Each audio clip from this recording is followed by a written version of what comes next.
సభాధ్యక్షుడు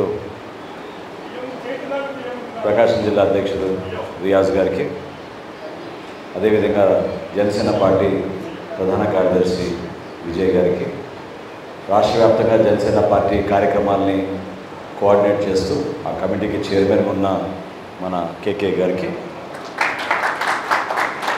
ఒంగోలు నగర అధ్యక్షుడు రమేష్ గారికి, అదేవిధంగా చేనేత వికాస విభాగానికి ఒక ప్రత్యేక గుర్తింపు ఉండాలి, ఇతర పార్టీలకి భిన్నంగా ఒక చక్కటి ఆలోచనతోటి మన పార్టీ అధ్యక్షుడు పవన్ కళ్యాణ్ గారు ఆ విభాగాన్ని ఏర్పాటు చేసి మన చలపల్లి శ్రీనివాస్ గారిని దానికి చైర్మన్గా నియమించడం, వేదికను నిర్వహించిన మన జనసేన పార్టీ నాయకులందరికీ ముందుగా పేరు పేరున నమస్కారం తెలుపుకుంటూ, చాలా ఆలస్యమైంది. ఉదయం నుంచి చాలామంది నాతో పాటు ప్రయాణం చేసుకుంటూ సుమారు 300 కిలోమీటర్లు ప్రయాణం చేస్తూనే ఉన్నాం. దేనికోసం ప్రయాణం చేశాం? పార్టీ నిర్మాణం కోసం. పార్టీలో అంకిత భావంతో పనిచేసిన మన జన సైనికులు ప్రాణాలు కోల్పోతే వారి కుటుంబానికి మనం పవన్ కళ్యాణ్ గారు పంపించిన ఈ 5 లక్షల రూపాయలు చెక్కు వాళ్ళకి అందించి ఒక భరోసా నింపే విధంగా అందరం నాయకత్వం అంతా ఒకే మాట మీద వెళ్ళి ఆ కుటుంబానికి అండగా నిలబడి, చిన్న చిన్న బిడ్డల పాపం చదువుకునే వయసులో పాపం తండ్రిని కోల్పోయారు, మన జన సైనికుడిని కోల్పోయారు. అటువంటి కుటుంబాలని మనం ఇంకా వాళ్ళకి భరోసా నింపే విధంగా మేము ఉన్నాం, మీ వెంట. అవసరమైతే ఆ పిల్లల చదువు కూడా జనసేన పార్టీ నుంచే తీసుకుంటాం, జిల్లా మొత్తం తీసుకుంటాం అని వాళ్ళకి అంత బలమైన హామీ ఇవ్వగలిగాం. ఈ విషయం నేను మీకు ఎందుకు ప్రస్తావిస్తున్నా అంటే, ఎంతోమంది రాజకీయాల్లో పెద్ద పెద్ద మాటలు చెప్తున్నారు. టీవీలో అయితే అసలు టీవీలు పగిలిపోతూ ఉంటాయి వీళ్ళు చెప్పే మాటలకి. విమర్శల కోసమే పరిమితమై మన పార్టీ అధ్యక్షుడిని రకరకాలుగా మాటలని, జనసేన పార్టీ గురించి చాలా ఆలోచన రహితంగా, అర్థం చేసుకోలేని విధంగా వీళ్ళు మనందరినీ కూడా ఎప్పుడు కూడా కించపరుస్తూ మన పార్టీ నాయకుడిని వ్యక్తిగతంగా ఆయన పైన ఆరోపణలు చేసుకుంటూ వస్తూ ఉన్నారు. కానీ ఏ రాజకీయ పార్టీ అయినా భారతదేశంలో నేను ఛాలెంజ్ చేస్తున్నాను, జనసేన పార్టీ చేపట్టిన క్రియాశీలక సభ్యత్వం ద్వారా సుమారు 140 మందికి మనం పాపం ఎవరైనా యాక్సిడెంట్లో చనిపోతే వాళ్ళకి వెళ్ళి 5 లక్షల రూపాయలు ఆర్థిక సాయం అందించి ఆ కుటుంబానికి భరోసా ఇచ్చే విధంగా ఏ పార్టీ అయినా చేసినా చెప్పండి. కొన్ని పార్టీలు 30 సంవత్సరాల పదవుల్లో ఉన్నారు, కొన్ని పార్టీలు 70 సంవత్సరాల పదవుల్లో ఉన్నారు, కొన్ని పార్టీలు ఈ రోజున భారతదేశాన్నే రాణిస్తున్నారు. కానీ ఎందుకు వాళ్ళు ఈ ఆలోచన రాలేదు? ఒక క్రియాశీలక సభ్యుడు, మన పార్టీ జన సైనికుడు ఎవరికైనా ఇబ్బంది అయితే 5 లక్షల రూపాయలు మనం ఆర్థిక సాయం ఇస్తున్నాం. చిన్న చిన్న యాక్సిడెంట్లు ఏమైనా అయితే ఆసుపత్రుల్లో ఖర్చుల కోసం 50,000 రూపాయలు మనం తక్షణమే నమోదు శాంక్షన్ అయ్యేటట్టు చేస్తున్నాం. ఇటువంటి కార్యక్రమం అంచెలంచెలుగా ఎదుగుతూ వచ్చాం. మొట్టమొదటిసారి మనం చేసినప్పుడు 1,00,000 మందిని చేర్చగలిగాం మన రాష్ట్రంలో. ఆ 1,00,000 నుంచి గత సంవత్సరం మార్చి 31వ తారీఖున మనం బందర్లో జరుపుకునే సభ వరకు 6,70,000 మంది క్రియాశీలక సభ్యులు ఆంధ్రప్రదేశ్లో ఈరోజు జనసేన పార్టీ చేయలేరు. ప్రతి ఒక్కరు కూడా అంకిత భావంతో 500 రూపాయలు వెచ్చించి పార్టీకి ఉపయోగపడే విధంగా జన సైనికులుగా క్రియాశీలక సభ్యత్వం తీసుకుంటున్నారు. దీనివల్ల రేపటి రోజున మీరు వారధులుగా మారి క్షేత్రస్థాయిలో పార్టీ బలోపేతం కోసం కనీసం ఒక 50 మందినో 100 మందినో మీరు ప్రభావితం చేసి మన పవన్ కళ్యాణ్ గారి ఆలోచన విధానాన్ని, మన జనసేన పార్టీ యొక్క ముఖ్య ఉద్దేశాలని ప్రజల్లో తీసుకోవాల్సిన అవసరం ఈ క్రియాశీలక సభ్యులకు ఉంటుంది. పదవుల కోసమే పార్టీలో ఎవరైతే ఉన్నారో, ఈ రోజున ప్రభుత్వాల్లో ఎవరైతే ఉన్నారో వాళ్ళు ఆత్మవిమర్శన చేసుకోవాలి. ఎందుకంటే ఇదే ప్రకాశం జిల్లాలో పర్చూరులో పవన్ కళ్యాణ్ గారు ఆ రోజున కౌలు రైతుల ఆత్మహత్యల గురించి తెలుసుకుని, ఆంధ్రప్రదేశ్లో ఆత్మహత్య చేసుకున్న కౌలు రైతు కుటుంబాలందరినీ కూడా మనం ఆదుకుందాం, వాళ్ళకి 1,00,000 రూపాయలు ఆర్థిక సాయం ఇద్దామని ఒక గొప్ప నిర్ణయం తీసుకున్నారు. ఏ రాజకీయ నాయకుడైనా తన జేబులోంచి రైతుకు 1,000 రూపాయలు ఇచ్చాడో చెప్పమనండి. ఏ ఒక్కరైనా వాళ్ళ కుటుంబం చనిపోతే 1,00,000 రూపాయల ఆర్థిక సహాయం ఈ భారతదేశంలో ఏ పార్టీ అయినా ఇచ్చిందా చెప్పండి? ఎవరు చేయలేదు. కానీ జనసేన పార్టీ గర్వంగా మన పర్చూరులో జరిగిన సభలో ప్రకాశం జిల్లాలో 73 మంది ఆత్మహత్య చేసుకుంటే ఆ కుటుంబాలకి మన 1,00,000 రూపాయలు చొప్పున పవన్ కళ్యాణ్ గారు ఇచ్చారు. ఏం అవసరం? ఒకసారి మన నాయకుడి గురించి మనం మాట్లాడుకోవాలి. ఎందుకంటే ఆ సమయం వచ్చింది కాబట్టి. నిజంగా ఆయనకి ఏమాత్రం స్వార్థం ఉన్నా లేదా ఆయనకి ఏదో దీని ద్వారా రాజకీయ లబ్ధి పొందగలుగుతామనే ఆలోచన ఉంటే ఎందుకు ఆయన కష్టపడి సినిమాలో సంపాదించుకున్న 5 కోట్ల రూపాయలు తీసుకొచ్చి ఆ కుటుంబాలకి మనం పంపుతామని ఎందుకు వస్తారు ఆయన ముందు చెప్పండి? ఏమవసరం? ఆయన ఇచ్చిన 5 కోట్లకి దేశవ్యాప్తంగానే కాదు ప్రపంచవ్యాప్తంగా మన నాయకులు జన సైనికులు ఎక్కడికక్కడ చిన్న చిన్న పిల్లలు కూడా కిడ్నీ బ్యాంకుల నుంచి 1000 రూపాయలు 1200 రూపాయలు తీసుకొచ్చి ఆ కార్యక్రమానికి సహాయం అందించినప్పుడు ఈ రోజుకి జనసేన పార్టీ రాష్ట్ర వ్యాప్తంగా 7,76,00,000 రూపాయలు మనం ఆర్థిక సహాయం చనిపోయిన పాపం ఈ రైతు కుటుంబాలకు మనం ఆదుకోగలిగాం. మేము ఈ కార్యక్రమం మొదలుపెట్టినప్పుడు సుమారు 600 నుంచి 700 మంది ఉంటారు ఆంధ్రప్రదేశ్లో అనుకున్నాం. కానీ చివరికి వివరాలు వచ్చినప్పుడు మేమే అవాక్కయ్యాం. జగన్మోహన్ రెడ్డి గారు ముఖ్యమంత్రి అయిన తర్వాత 3,000 మంది ఆత్మహత్య చేసుకున్నారు మన ఆంధ్రప్రదేశ్లో. ఇంతకన్నా దౌర్భాగ్యం ఏముంటుంది? కానీ ఇచ్చిన మాట మేరకు ఖచ్చితంగా ప్రతి కుటుంబాన్ని మనం ఆదుకోవడానికి ఒక ప్రయత్నం చేసి వాళ్ళకి చివరి వరకు మనం ఆ 1,00,000 రూపాయల ఆర్థిక సాయం ఇవ్వడానికి ఖచ్చితంగా జనసేన పార్టీ నిలబడుతుంది. మనం ఇచ్చిన మాటకి పవన్ కళ్యాణ్ గారు ఆయన ఇచ్చిన నిధులతోటి మనం ముందుకు తీసుకువెళ్ళి వాళ్ళందరికీ కూడా 1,00,000 రూపాయల ఆర్థిక సహాయం ఇద్దాం. అదేవిధంగా ఈరోజు చాలా గర్వపడుతున్నాను నేను. గత సంవత్సరం ఇప్పటం సభ జరుగుతున్న సందర్భంలో మన ఓడరేవు నుంచి మన సోదరులందరూ కూడా మన జన సైనికులు మన పార్టీ కార్యాలయానికి వచ్చి పదే పదే ఆ రోజున మేము చిన్న కార్యాలయం ఏర్పాటు చేసుకున్నాం, మీరు రావాలని చెప్పి పాపం ఎంతో అభిమానంతో మన పార్టీ కోసం వాళ్ళు ఆ ప్రాంతంలో నిలబడ్డారు. దానికి నిదర్శనంగా ఆదర్శవంతంగా వీళ్ళు చేస్తున్న కార్యక్రమాన్ని మరో బలోపేతం చేయాలనే ఉద్దేశంతో ఇందాకనే పాపం మన జన సైనికులు గురవయ్య గారు, ఆయన చక్కటి ఆర్ఎంపీ డాక్టర్, ఆయన 10 రూపాయల డాక్టర్, మంచి పేరు పొందిన ఆయన యాక్సిడెంట్లో చనిపోతే వారి కుటుంబానికి 5 లక్షలు ఇచ్చాం. ఆయనకి 5 లక్షల రూపాయలు ఆ కుటుంబానికి ఇచ్చే ముందు ఓడరేవుకి వెళ్ళి అక్కడ అద్భుతంగా వీళ్ళు నిర్మాణం చేసుకున్న కార్యాలయాన్ని ప్రారంభించుకుని మనం ఈ రోజున చీరాల్లో మనం ఈ కార్యక్రమం చేసుకున్నాం.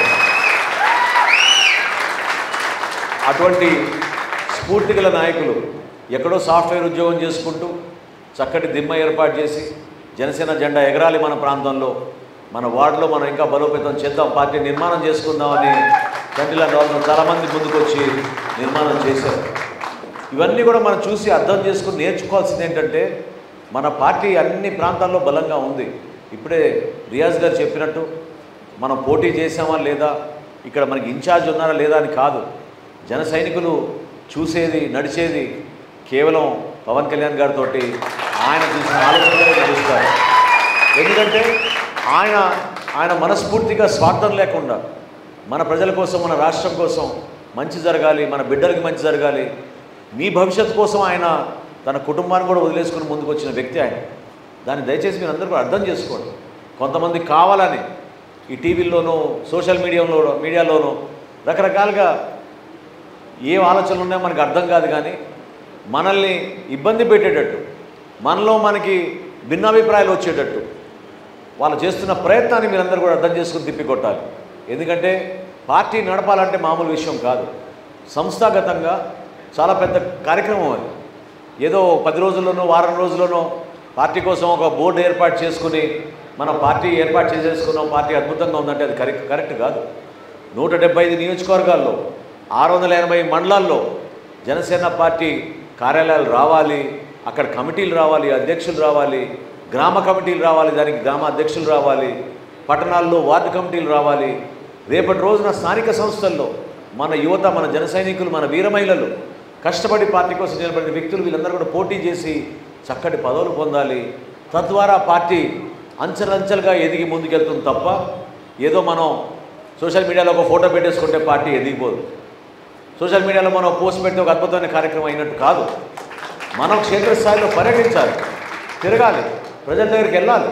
మనం చేస్తున్న కార్యక్రమాలు, మన పార్టీ అధ్యక్షుడు పవన్ కళ్యాణ్ గారు చెప్పిన మాటలు, దేనికోసం ఈ ప్రయాణం చేస్తున్నామని వివరించాల్సిన అవసరం మనందరికీ ఉంది. ఈ రోజున జనసేన పార్టీలో మనం రాష్ట్ర వ్యాప్తంగా ఒక కమిటీని ఏర్పాటు చేసుకున్నాం. అందులో చేనేత వికాస విభాగం, మత్స్యకార వికాస విభాగం, ఈ 2 ప్రధానమైన విభాగాలు ఎందుకు ఏర్పాటు చేశామంటే ఏదో ఎలక్షన్లప్పుడు వచ్చి ఉపన్యాసాలు ఇచ్చి మోసం చేసే వ్యక్తులకి దూరంగా దానికి భిన్నంగా ఒక వికాస విభాగం ఏర్పాటు చేసి మీకు కావాల్సిన కార్యక్రమాలు ఏంటి, ఏ విధంగా రేపటి రోజున జనసేన పార్టీ ప్రభుత్వం వచ్చినప్పుడు మత్స్యకారులకి మనం ఒక అద్భుతమైన కార్యక్రమం చేయగలుగుతాం.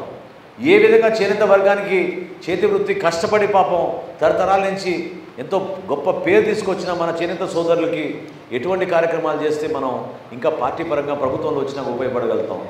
ఈ అంశాలతో పాటు యువత ఎక్కడ కూడా నిరాశ చెందకూడదు. యువతకు భరోసా ఇవ్వాలి. జగన్మోహన్ రెడ్డి లాగా మోసం చేసి ఎన్నికలప్పుడు పెట్టిన ముద్దులు ఎన్ని ముద్దులు పెట్టాడో మీ అందరికీ తెలుసు. ఇదే మత్స్యకారులకి మత్స్యకార భరోసా కార్యక్రమాన్ని చేపట్టాడు. ఇప్పుడు మత్స్యకారులు ఇప్పుడు వేటకు వెళ్ళకూడదు, వేట నిషేధం కాలంలో 10,000 రూపాయలు ప్రతి మత్స్యకారు సోదరుడికి ఇస్తా అన్నాడు. ఎంతమందికి ఇచ్చాడు జగన్మోహన్ రెడ్డి చెప్పండి. ఈ రోజున ఆధార్ కార్డులు తీసుకురమ్మంటున్నారు, బోటు యాజమాన్యం దగ్గర నుంచి సర్టిఫికేట్ తీసుకురమ్మంటున్నారు, కుటుంబానికి ఒకళ్ళే ఇస్తా అంటారు. ఇది నిజంగానే మనం మన తాతల దగ్గర నుంచి తండ్రుల దగ్గర నుంచి కొడుకులు వీళ్ళకి వర్తించేది కదా ఈ వృత్తి. మీ తాతనో మీ తండ్రి గారో ఒక బోటు కొనుక్కుంటే ఆ బోటు ద్వారానే ఇప్పుడున్న యువత మత్స్యకారులు పాపం కష్టపడి వేటకు వెళ్ళి వాళ్ళు నిలబెట్టుకుంటున్నారు కుటుంబాన్ని. కానీ ఒకే కుటుంబంలో ఇద్దరికి ఇవ్వండి ఎంత మోసం చేస్తున్నారు చూడండి. బట్టలు నొక్కుతున్నాం అంటే ఎవరికి బట్టలు నొక్కారు? ఎంతమందికి మన బట్టలు నొక్కారు? గత సంవత్సరం అంత ముందు కూడా నాకు బాగా గుర్తు, చేనేత రంగానికి ఇదే విధంగా ముందు ఏం చెప్పాడు ఆయన? ప్రతి ఒక్కరికి మగ్గాల గురించి మాట్లాడలేదు, ప్రతి ఒక్కరికి భరోసా పథకం కింద డబ్బులు ఇస్తా అన్నాడు. చివరికి డబ్బులు ఇచ్చే టైం కల్లా మగ్గాలు ఉంటేనే ఇస్తామన్నాడు. మగ్గాలు ఉంటే నీ సహాయం ఎందుకు? ప్రభుత్వం ఇచ్చే సహాయం దేనికోసం ఎదురు చూస్తారు?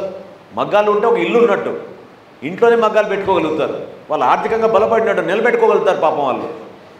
విచిత్రమైన ఆలోచనలు ఈ ముఖ్యమంత్రిది. ఎక్కడ చూసినా పబ్లిసిటీ పిచ్చి పెట్టుకొని ఇప్పుడు స్టిక్కర్లు అంటేస్తున్నారు ఇంటింటికి. ఎవడు కావాలి ఈ స్టిక్కర్లు? ఫోన్ల పైన స్టిక్కర్లు పెడతారన్న. ఆయన ఇచ్చిన ఫోన్ అది, ఇది మన ఫోన్ మీద ఆయన పెట్టడం ఏంది స్టిక్కర్లు? పొద్దునే లేచి జగన్మోహన్ రెడ్డి ముఖం చూస్తాం మనం. ఏం అవసరం మనకి? ఇవి వాస్తవాలు. చాలా విచిత్రంగా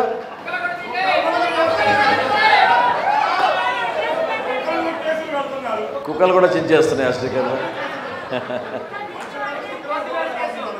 కేసులు పెడుతున్నారు స్టిక్కర్లు తీసేస్తే.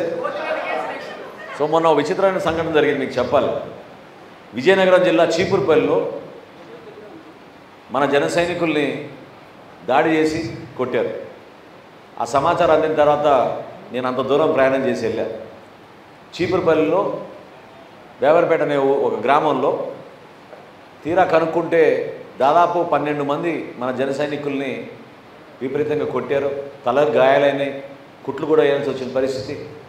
ఇంకా మూర్ఖమైన విషయం ఏంటంటే 74 సంవత్సరాల వృద్ధుడి పైన కూడా ఆయన తలపాలు కొట్టారు.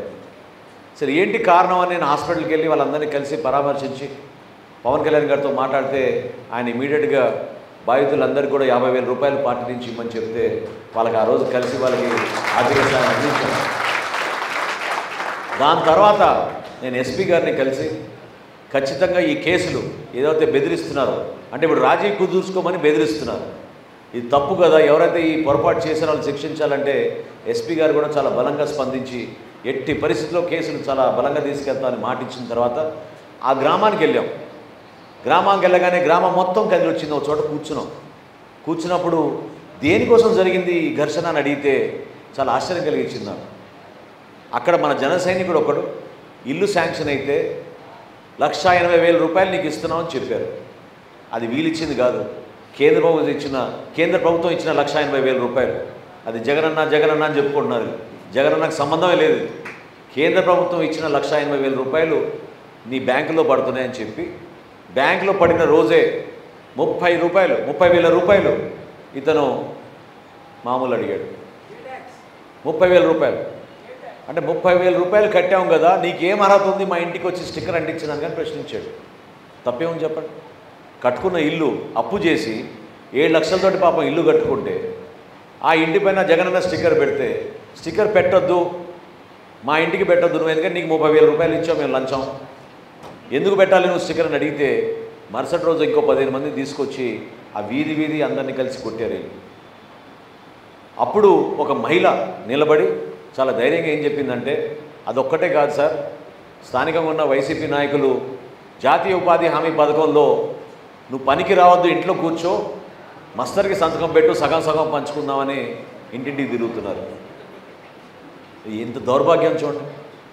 పరిపాలన చేయలేని వ్యక్తి తను ఇతను ముఖ్యమంత్రిగా పెద్ద పెద్ద మాటలు చెబుతాడు.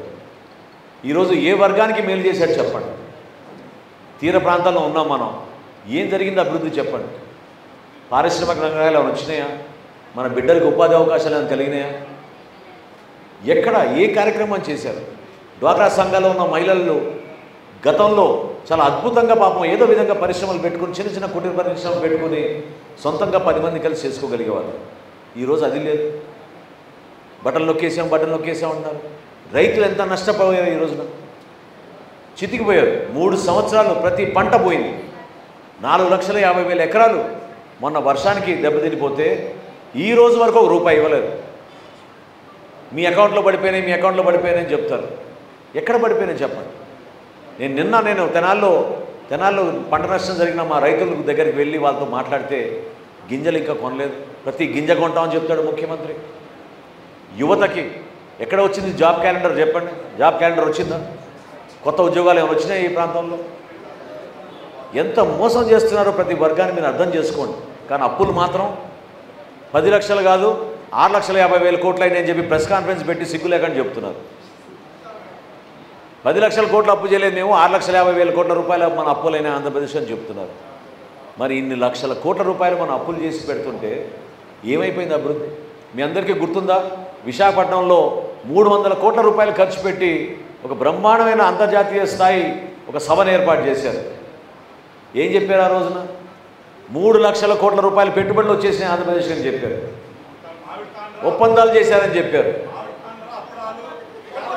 3 లక్షల కోట్లు. ఇంకా విచిత్రాన్ని చెప్తా, సంవత్సరం నుంచి ఆ కంపెనీ పనిచేస్తుంది, మనం ఒప్పందం చేసుకున్నారు వాళ్ళతో వైజాగ్లో. ఏం చెప్పాలి? సంవత్సరం నుంచి ఆ కంపెనీ పనిచేస్తోంది, కొత్త ఒప్పందం అని చూపించారు. నిజంగానే మామిడి తాండ్రాలు, లేకపోతే హోటల్ రూములు, అప్పడాలు, ఈ విధంగా. అంటే నేను అనేది దయచేసి మీరు అర్థం చేసుకుని, ఏదో సరదాగా మనం మాట్లాడుకుంటున్నాను, ఎందుకంటే బాగా లేట్ అయిపోయింది, ఇంతకన్నా ఎక్కువ మాట్లాడకూడదు. కానీ నేను మీ దృష్టికి ఏం తీసుకొస్తున్నా అంటే, ఇప్పుడు ఎలక్షన్ల సమయం వచ్చేసింది. ఈ ప్రభుత్వం వలన, వైఎస్ఆర్సీపీ పార్టీ వలన మన రాష్ట్రానికి ఎంత నష్టం జరిగిందో అర్థం చేసుకోండి. దయచేసి అర్థం చేసుకోండి. ప్రజాస్వామ్యాన్ని కూనీ చేశారా లేదా వీళ్ళు? స్థానిక సంస్థల్లో ఎప్పుడైనా చూసామో మనం ఒక ముఖ్యమంత్రి స్వయంగా ఒక ముఖ్యమంత్రి జిల్లా ఎస్పీలకి మంత్రులకి ఫోన్లు చేసి ప్రతి ఎలక్షన్ యునానిమస్ అయిపోవాలి, ఎలక్షన్ జరగకూడదు అని చెప్తే అంతకన్నా దౌర్భాగ్యం ఏముంటుంది చెప్పండి? 90% ఒక్కొక్కడు పోటీపడి మా దగ్గర 90% యునానిమస్ అయిపోయినాయి. మా డిఎస్పీలు మా వాళ్ళందరినీ ఎత్తుకుపోయారు, నామినేషన్ పత్రాలు చించేశారు, కొట్టారు, బెదిరించారు, నామినేషన్లు వేయనివ్వలేదు. ఈ విధంగా చెప్పుకుని గర్వపడ్డారు. కానీ ఆ రోజు ప్రజాస్వామ్య పరిరక్షణ కోసం ధైర్యంగా నిలబడింది జనసేన పార్టీ, మన వీర మహిళలు, మన జన సైనికులు. ఎన్ని కష్టాలైనా సరే మేము నిలబడతాం, మేము పోటీ చేస్తాం అని పవన్ కళ్యాణ్ గారి ఆదేశాల మేరకు ప్రతి చోట నామినేషన్ వేయగలిగాం. చాలా ఇబ్బంది పెట్టారు. ఎంపీటీసీలు గెలిచాం, సర్పంచులు గెలిచాం, వార్డు మెంబర్లుగా గెలిచాం. అది పార్టీ నిర్మాణం అంటే.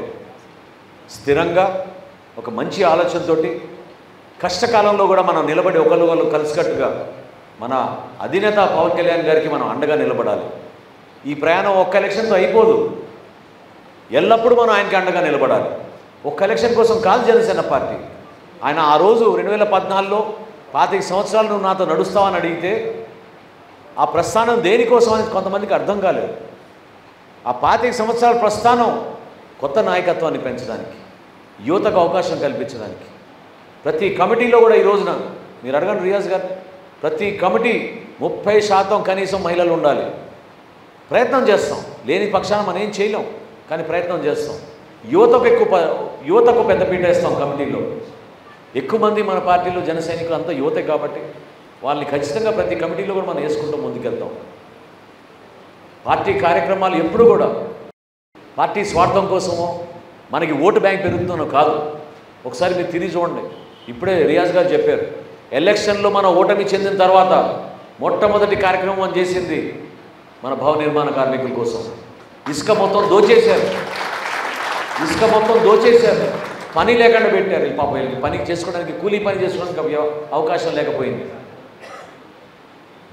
డొక్కా సీతమ్మ గారి స్ఫూర్తితోటి సుమారు 5 రోజులు రాష్ట్ర వ్యాప్తంగా మన జన సైనికులు అద్భుతంగా ఆ భవన నిర్మాణ కార్మికులకి భోజనాలు ఏర్పాటు చేశారు.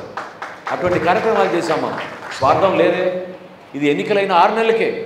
మన గాజువాకలో మేడే సందర్భంగా నేను మన అక్కడున్న వర్కర్స్ అందరితో కూర్చుని భోజనాలు చేస్తుంటే నా పక్కన కూర్చున్న ఒక మహిళ ఎంత అద్భుతంగా చెప్పిందంటే మీరు ఆశ్చర్యపోతారు. ఏముందమ్మా ఎలా ఉంది పరిస్థితి అంటే, ఇతను పోవాలండి ముందు అంది. సరే రాజకీయాలు కాదమ్మా, జనరల్గా అడుగుతున్నా ఎట్లా ఉంది పరిస్థితులు, మీకు పనులు అవన్నీ బాగా జరుగుతున్నాయంటే చేతులు చూపించి మేము పని చేసుకోవడానికి సిద్ధంగా ఉన్నామండి, మాకు పని దొరకడం లేదని చెప్పింది. ఆమె కోరింది ఏంటంటే పని కల్పించండి, మాకు కనీసం వారానికి 4 రోజులు మాకు పని కల్పించండి. మేము ఎక్కడో విజయనగరం జిల్లా నుంచి వలసలకు వచ్చాం విశాఖపట్నానికి, పని చేసుకోవాలని మేము సిద్ధంగా ఉంటే మాకు పని దొరకడం లేదు. ఇటువంటి దౌర్భాగ్యమైన పరిస్థితి ఈరోజు ఏర్పడింది. ఏం తక్కువ ఉంది మనకి చెప్పండి? ఇన్ని కొండలు కొట్టేస్తున్నారు. ఇందాక మేము దర్శి వెళ్తుంటే ఎక్కడ చూసినా పొక్లైన్లు పెట్టేశారు, ఎక్కడ చూసినా 20 టైర్ల బండ్లు ఉన్నాయి. భయంకరంగా దోచేస్తున్నారు. ప్రతి దాంట్లో కమిషన్లు తీసుకుంటున్నారు, పర్సంటేజీలు తీసుకుంటున్నారు. 2 సంవత్సరాలు దాదాపు 500 యూనిట్లు మూసేశారు మన జిల్లాలో. ఎంతమందికి ఉపాధి అవకాశాలు నష్టపోయాయి చెప్పండి? వాళ్ళ స్వార్థం కోసం ప్రతి మైన్లో దూరారు, ప్రతి దాంట్లో పర్సంటేజ్లు అడుగుతున్నారు, బెదిరిస్తున్నారు, పనులు చేయనీయడం లేదు. ఇది ప్రభుత్వం పనితీరు.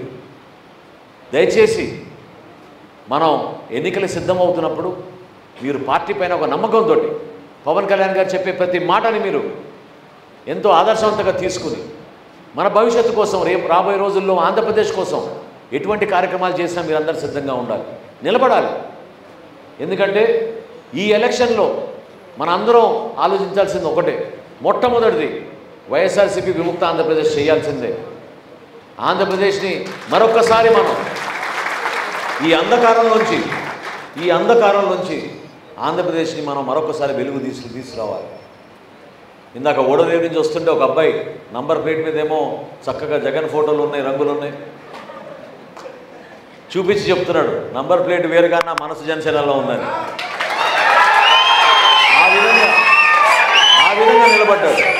ఆ విధంగా నిలబడ్డారు. మార్పు వస్తుంది, ఖచ్చితంగా మార్పు వస్తుంది. ఎందుకంటే మనలో ఉన్న నిజాయితీ ప్రజలు గమనిస్తారు. దేనికోసం ఈ ప్రయాణం చేస్తున్నాం, దేనికోసం మనం ఈ విధంగా మాట్లాడుతున్నాం. పార్టీ ఏర్పాటు చేయాల్సిన